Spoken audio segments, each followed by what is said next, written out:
grunt, as they say, paratrooper, 82nd Airborne. What's the title of the book, John, and has the exploits that you did in the Army? All I can tell you, it's $50. Yeah, it's 50 bucks. It's expensive. There's no book. Okay, go on, John. Go ahead. Just, I'm going to sit. Yeah, okay.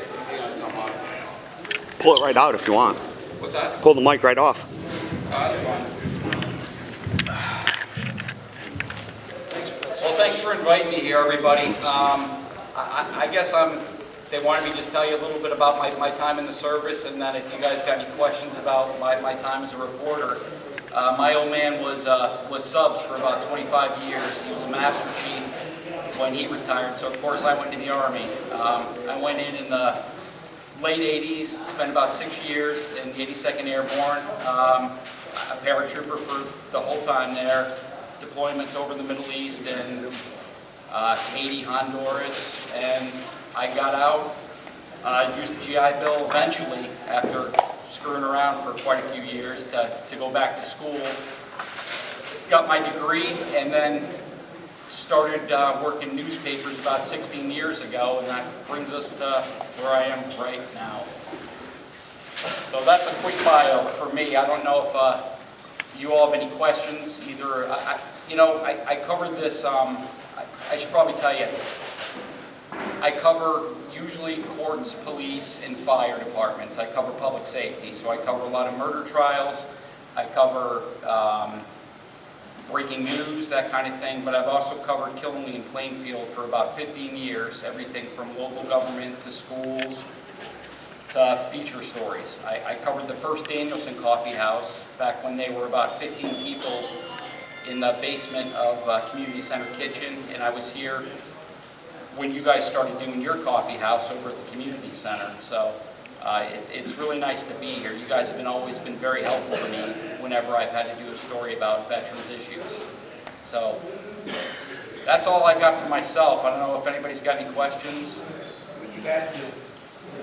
What did your dad do on submarines? He was a navigator. He didn't talk much. My dad still doesn't talk much, but he was a navigator. I know he would talk about charts. He was a Master Chief when he got out. He was enlisted. Yeah, probably a quartermaster. Quartermaster. Well, he worked with a lot of charts there. He still doesn't. If I asked him to, and then after he got out for about 25 years, he went and worked another 20 years at Electric Boat. So, yeah, he was never afraid of work. So, I just don't think I could have handled being in the sub for any length of time. So. John, I want to ask you, with your former service time in the Army, how did it help you or hurt you? What's happening there? I think, if I had tried to go to college right after high school, I would have flunked out. I had no idea what I wanted to do. I think that's the same for a lot of young people. They get out of high school and they're told, you got to go to college, you got to know what you want to do. And a lot of them either flunk out or get disenchanted with it because you're young at that point. So I had a good 5.5, 6 years to go out on my own and become a little independent, learn a little bit of discipline, learn how to get myself up in the morning and be responsible for myself and for, the people in my squad or my platoon. And I think you guys all know that carries over no matter what you do, whether you're Air Force, Navy, Army, or God forbid, a Marine.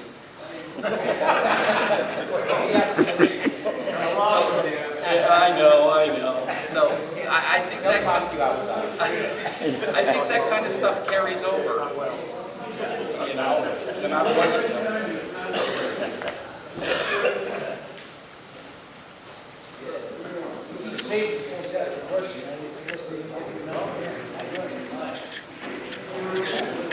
Hey, you got any questions about how a local newspaper works? I know it's except for delivery issues, I've got absolutely nothing to do with deliveries, and I apologize, like I apologize to everybody I ever talked to. I'm sorry if you're not getting your paper, Mr. Seratopoulos.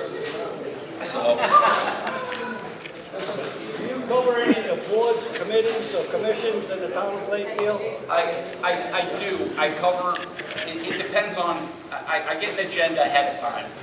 So I kind of pick and choose what I'm going to cover. If I know something's on an agenda, I might not cover it that night, but it allows me to cover it later on. Police Commission's a good example for that. I learned that the town was looking to install additional surveillance cameras in town just by going through the minutes of the Police Commission. Obviously, if there's something big happening with the Board of Selectmen or Board of Education, especially with the tragedy we just had in Texas, school safety was a huge issue. And there's a lot going on with the Killenly Board of Education.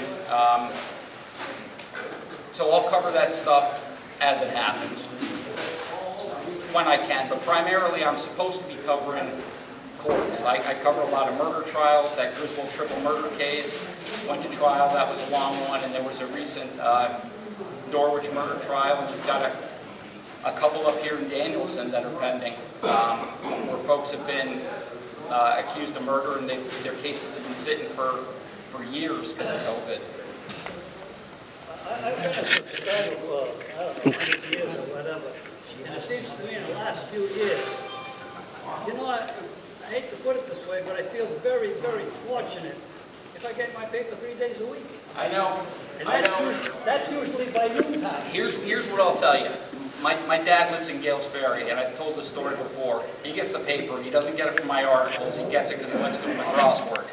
So he doesn't get his paper either on a regular basis. I've got nothing to do with that part of it, but from what I understand, this is not a problem unique to here. The Day, the Hartford Current, it's, from what I understand, people don't want to work. So you can't get people to deliver the paper. And all I can say is I apologize because you guys pay for it and you should get it.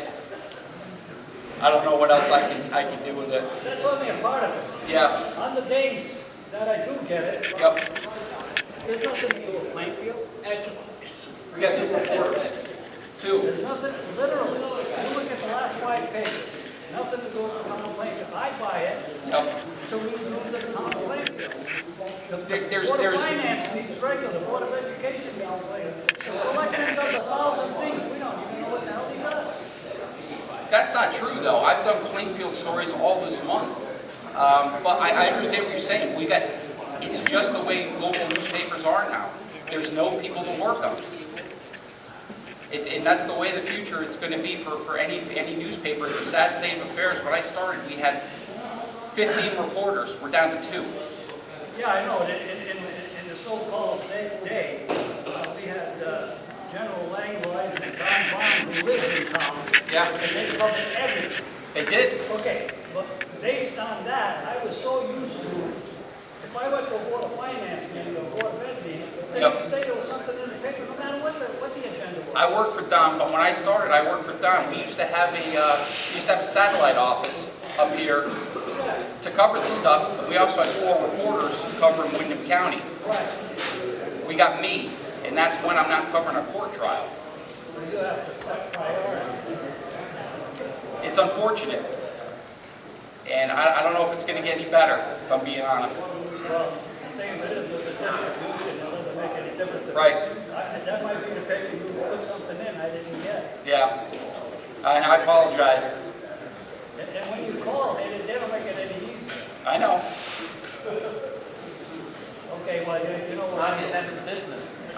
I do know, but you know what? Fortunately or unfortunately, it's my name that's in with an article. My phone number's there, and I'm the face that people see. So if people got issues with it, who else are they going to talk to? So I understand it, and I sympathize and I apologize. Is the best I can say with that. And who knows? They might have me out delivering papers before the end of the year.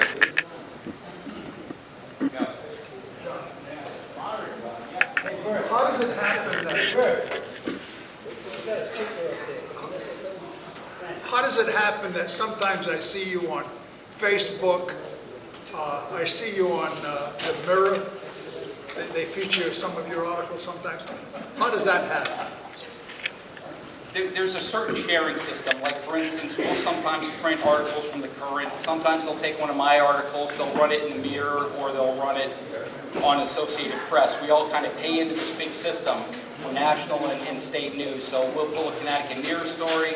Sometimes they'll pull one of my stories and use it there. It's an understanding that's made way above my pay grade, but it's a way to get more news out to more people. And half the time, I don't even know if they pulled it for a national story or something like that. It kind of happens on its own on there. It's depending on how interesting the story is, I guess. I think I did see it as a national. Probably. It might have been a Killenly Board of Ed story for all I know. Yeah, You you know. know, the power plant. Yeah, the power plant was a big one, and then obviously the Board of Education's a lot going on there in Killenly, on there too. So. So the time you've been on the paper, Yep. how has your process changed with all the changes to the newspapers in the It's world? probably like anyone else. You do more with less. You know. Have you incorporated more technology? Oh, yeah. Well, yeah, when I started, there was no iPhones, there was no video, there was nothing like that. I mean, we had computers, but, you know, we were still using phone books, and like I said, we actually had an office up in Danielson where there was 3 reporters up there that would cover Wyndham County. You know, we'd have one covering Plainfield specifically, one covering Killingley. There was no website, there was no Facebook, there was no Twitter, none of that stuff. There was no social media when I started here, and that's become the biggest part of it, for good or for bad. I'm sure you guys all see, if you go onto any website, the comments on there, you know, they're not exactly constructive to any of the conversations. It's a lot of heated rhetoric that I've seen there, and I think that's just the way it is now. I don't think there's any solution to that. Have you been in contact with any of your former colleagues if they stayed in the business or they moved on? Yeah, a lot of them are a lot of them, some of them have been, like Don Bond was mentioned, he passed away years ago. He was my first boss, and he actually died while covering a Sterling town meeting. You know, he's a very old school guy, but some of the younger reporters, it's just like anywhere. This is not unique to the newspaper business. You guys see signs every time you drive through town, restaurants looking for help, convenience stores looking for help. We've been trying to get a 3rd and 4th reporter for years, and it's not just us. The Hartford Current got bought out by a newspaper organization. They cut staff. There's just not the bodies there anymore that there used to be. I used to think only having 7 reporters at a newspaper would have been impossible, but we're down to 2, a sports writer and a photographer right now, and we're able to grow at it. So it's very different right now, and things get lost, like it was pointed out. You know, we can't cover every Board of Education meeting, especially if there's nothing going on with it. Yeah, it's different. Comments, I guess, maybe the second comment is requested. But I noticed in the bulletin, the obituary section, there's probably not even any violation, but when people die of fentanyl poisoning, they get unexpected death. Yeah. And then, why is that a journalistic, euphemism? Why is society tolerating that? And it's not just Eastern Connecticut, it's happening throughout the whole country. Are you just talking about the opioid crisis in general? No, I'm talking about obituary policy. In other words, I know people write their own obituaries. Yeah. But what I'm saying is, there's probably journalistic concessions to allow that to happen. You know what I mean? Like if I died in a car accident, Yeah. you can put a euphemism instead of an accident. Oh, yeah. The obituary is a whole separate thing. Those are written by the family and the loved ones. So I would imagine, and I've talked to a lot of family members of folks, you guys just had a case up here yesterday, for God's sake, where a Griswold guy was just arrested for providing fentanyl to his father, who overdosed right here in this town, and he was just arrested this week here.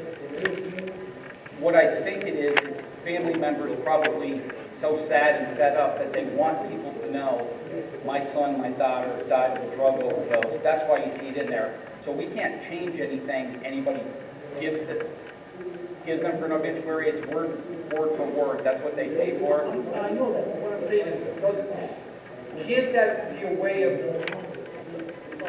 keeping a nationwide problem from being exposed? You know, like, even though you're doing it for the right reason, you know, or, you know. Oh, you're saying if somebody Like, doesn't let's say tomorrow, Yep. the policy was if someone died of fentanyl poison, that gets, it's published in the papers everywhere, and then Yeah. But it wouldn't be in the obit.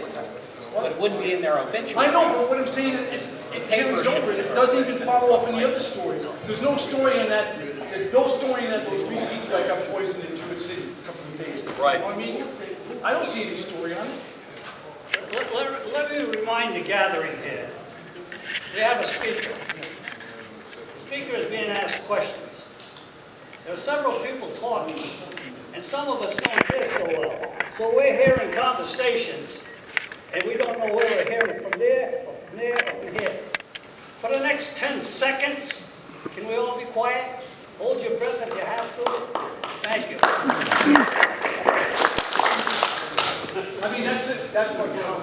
Right. I'm not saying, And you know what the sad part is there's probably somebody that just died of an opioid overdose yesterday, and you don't know about it. First of all, it's not a crime to die of an opioid overdose.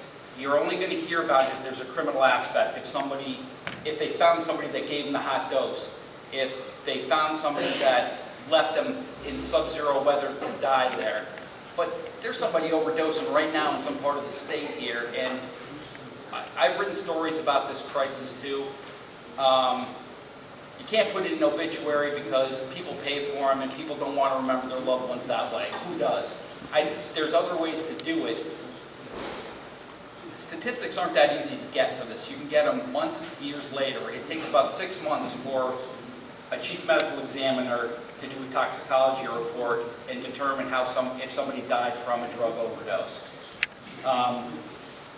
It's a huge crisis out there. We just had a prisoner in Norwich jail just died of an overdose. There's some questions about how that happened. I wrote about that. But the fact that you're asking me this, and I can point to just yesterday, somebody in a connection with this town died of an overdose, allegedly from drugs provided by his own son. You know, that's scary, right there. on that fentanyl business, this might be a little bit, maybe you've heard about it. They're saying to kids or people, don't pick up any money on the ground, because sometimes those dollar bills are laced with fentanyl. Have you heard that? Sure, and I only know this because I did a big story about a week and a half ago about this Norwich prisoner death. So I had to talk to a bunch of ER doctors, a bunch of paramedics, a bunch of social workers. The amount of fentanyl, which is a synthetic opioid, it has a legitimate medical use, but it's easy to abuse. It's measured in the micrograms, the amount that can kill somebody. So you can have some on a dollar bill. These drug dealers, they don't clean their mixers. So when you're buying a bag of fentanyl, it could be 0% fentanyl in there, it could be 20% fentanyl in there. A lot of the people that are taking fentanyl are also using cocaine to balance out the drowsiness they get from that. So you're getting cocaine, you're getting fentanyl mixed in the same product. It's on surfaces that you touch, so it's very easy to accidentally overdose on this stuff. It's fentanyl, depending on the amount you get, 50% more powerful than heroin, 100% more powerful than morphine. And it's cheap. It's a $4 bag is what it costs. It's a cheap high, it's an effective high, and in many cases it's a fatal high. And you don't know what you're buying when you're buying it. Now, my request is, you might be out of the geographical area. There's a veterans base camp in Chaplin. Yep. Because of your background, I think that would be something that if you decided to cover, you could probably have a different perspective than another reporter. Yeah, and I heard a rumor that that place is that place closing? Or is that, there's one in this, They had a problem with that's what it was, yeah. Because I remember when that opened up, that was a huge deal for the folks there. Yeah. Well, Yeah. I just throw that out. Sure. For your consumption and consideration. I don't know how it is for most of you guys, but for me, I mean, my service was only 6 years, but it was probably the most defining part of my life, easily. I think back on it all the time. It sucked most of the time. I hated road marching. I hated jumping out of planes. The pay sucked, but it still was the most formulative, time of my life, and I can point to that, in a lot of things I do. So I like doing stories on veterans. I like talking to veterans just because it's probably the reason you guys are here now and these coffee houses are there, because it's a common, there's a common background, even between services, of shared experiences here that other people that didn't go through it don't know. So I'll always make time to talk to veterans and do stories on them, just because I personally find it interesting. And for me to do a story, it's got to be interesting to me first of all. So, yeah, I don't mind talking to any veterans or any veteran groups. 82nd, 82nd, yep. 101st. I'm sorry. I'm 101st. Yeah, 101st, it says you guys are airborne, but come on now, you guys repel. hell. Now, but you're right, back then, yeah. You said that you do human interest stories on the veterans. You see this room full of veterans. I do. They used to have at least once a month or once a week a human interest story. And They I did. know you said it has to be interesting, but just talking to these gentlemen, I'm sure you will have enough to cover a year's I worth started, of stories. that. It was a Veterans of the Week. Right. We I did saw that. that And years ago. stopped. Yeah, because people weren't reading them. They weren't reading them? This is going to sound, the way they do it is they try to figure out based on the hits that people get on stories. People weren't reading them. I pushed to keep that thing going because Well, I think you should push harder. if you think they're going to listen to me about that, I'll bring it up again. It can't hurt, but I mean, I had 3 brothers. Yep. One of them's passed, 2 in Vietnam, 1 in Korean War. And I see a lot of these people that I've seen in the town. I've been in the town for 45 years. yep, I see them, and I see our generation per generation disappearing. And these people made America, and I think they should be honored a lot more than they are through our newspaper and our media. And, I'm not going to disagree with you, oh, I know but you're not, I understand that, but I'm just voicing an opinion of a local town person, one of the things that always that gets reads me the paper. is, and this is just in general, I'll have somebody go up to me and say, how come you don't cover this, or this? Then you ask them, they don't even have a subscription to the newspaper. It really does but part of it's our own fault because we gave away the news for free for so long. When the internet, newspapers across the country didn't know how to handle this. So for a good many years, you could click on any newspaper article on any newspaper in the country and it was free. Suddenly, the brainiacs in charge figured, you know what? You can't run a business this way because we're getting no money coming in. Because they got to pay my salary to go out and go up. And when I leave here, I'm going up to Killenly to do a story on a used bookstore that supposedly got voted the best in the state. Then I'll head over to Danielson Superior Court and I'll pull some file records on a murder case. So they got to pay me to do that kind of stuff. And the way they make money now is only by subscriptions, just because there's no advertising. Craigslist killed all that stuff. So it's frustrating, but it's frustrating for me too when somebody sends me an email and goes, I can't read your article for free, so I'm not going to read any more of your articles. And I want to say, you do a job and you get a paycheck and you expect to get paid for the work you do because that's the only way it works, you know. So, John, humans are a terrible species. yeah, Okay. they are. Listen, something that this group probably is very interested in, what is it? The armed forces, I think, or maybe it's just the Army. They're going to be 50,000 people under. Short, yeah, Yeah. I read that. And, you know, I think of the draft, I know that's how I ended up in the military, because it was either enlisting or being drafted. Yep. But, and one thing along with that, I don't know if a lot of people remember, but when Hillary Clinton was running for president, she was advocating 1 year compulsory service of some sort.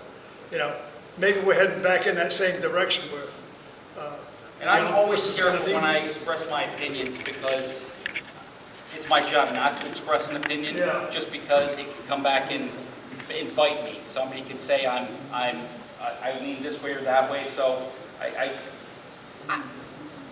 I'm not saying the military's for everybody, but it sure didn't do me any harm.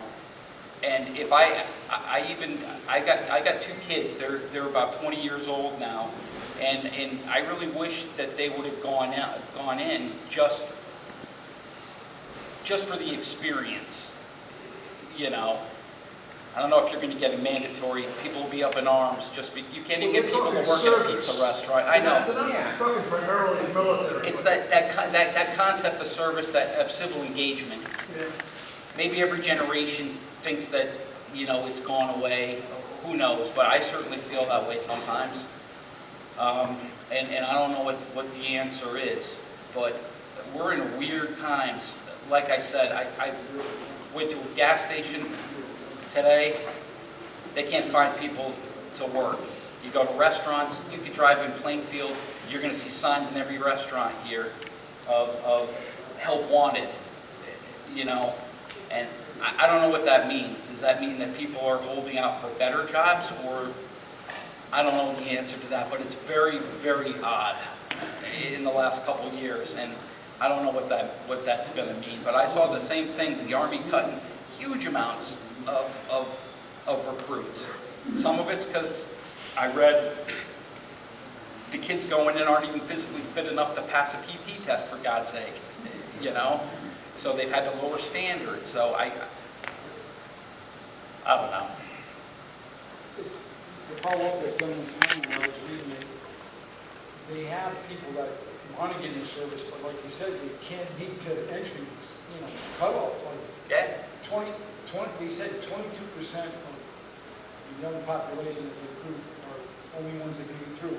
That doesn't mean they're getting those 22%, but they're saying, Right. their math tells them that if everybody came in that wanted to, 22% of them would be eligible to meet the criteria. There's a obesity or Sure. tattoos, drugs, usage, or criminal record, or whatever. Lack of, not passing.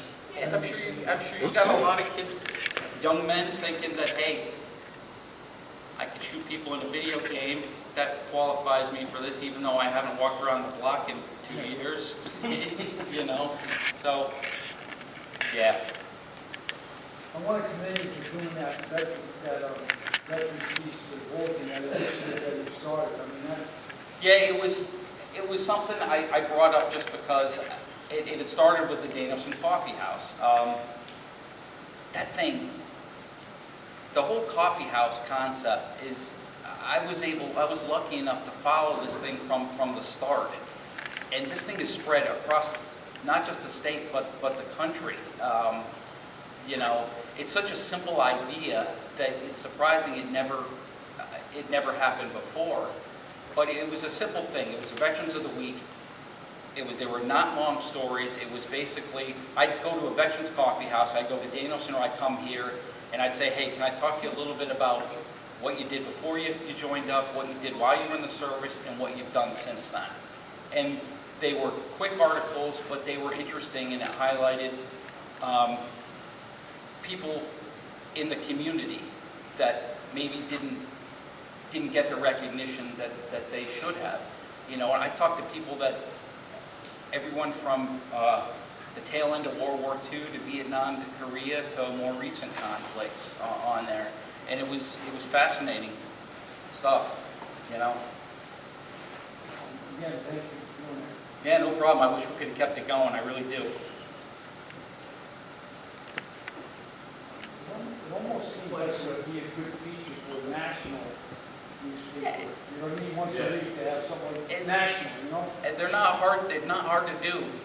Veterans are not that hard to find, especially with coffee houses, you know. So I don't disagree with you, you know. And it's a good antidote sometimes. I know a lot of people complain that all the news is bad, but you know what? News isn't good or bad. It's not. That's a subjective thing, but there are stories that are more uplifting than others, and usually those veteran stories were, you know, compared to two people getting shot at a rotary, you know, in Norwich or something like that.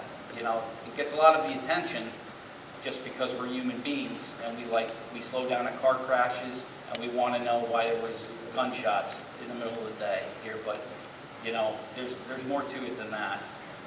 And I think just doing those kind of stories is the easy way out a lot of times, because it sometimes can be harder to find those, I guess, good news stories, but that they are out there, you know. Any more questions for John while he's here? 'Cause, you know, he's got other things to do. But, John, you're an honorary member of the Plainfield Coffeehouse. Oh, thank you very much. I've always had a soft spot in my We have a subscription-based model, but we haven't implemented it yet. It's free. Thank you.